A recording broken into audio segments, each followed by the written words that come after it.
Muchas gracias, presidente. Voy a tratar de ser muy breve en esta intervención, sobre todo porque ya en alguna ocasión anterior había hecho una intervención de este tipo y me parece que la importancia que tiene el informe que recibimos del órgano interno de control, sobre todo el previo de gestión, es relevante para los trabajos de este propio Consejo General, pero también porque está alineado a la rendición de cuentas, que es sin duda uno de los elementos más importantes en el proceso de construcción de confianza de todas las instituciones públicas.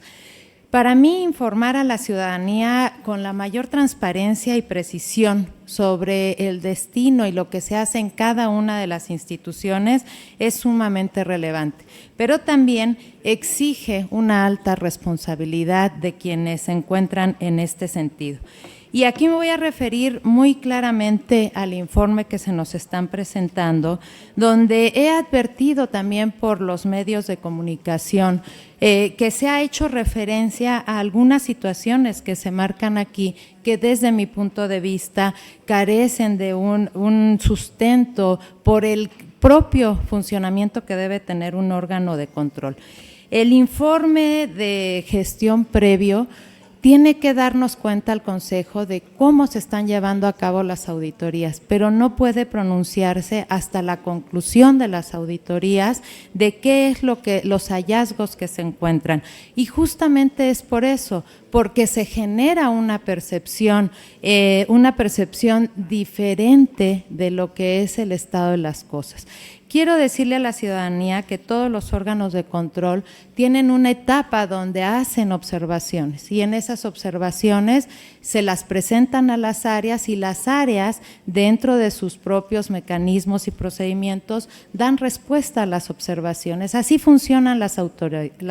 auditorías, pero es muy relevante que esas auditorías guarden el deber de secrecía hasta en tanto estén los informes de resultados. Y eso no es el caso aquí. El caso es un informe previo en el que se están dando resultados anticipados. Ya en 2017 había hecho esta observación a la propia Contraloría. En este momento también vuelvo a solicitar y sobre todo hoy que hay un movimiento mediático en el sentido de que si en todo caso se quiere hacer esto porque tiene la autonomía técnica y de gestión, también se tiene que dar cuenta de cómo son las aclaraciones para que la ciudadanía pueda tener ese panorama general de cómo se da el proceso de auditoría. Sin embargo, también hay ya criterios jurisprudenciales definidos de hasta dónde se tiene que tener la reserva de estos asuntos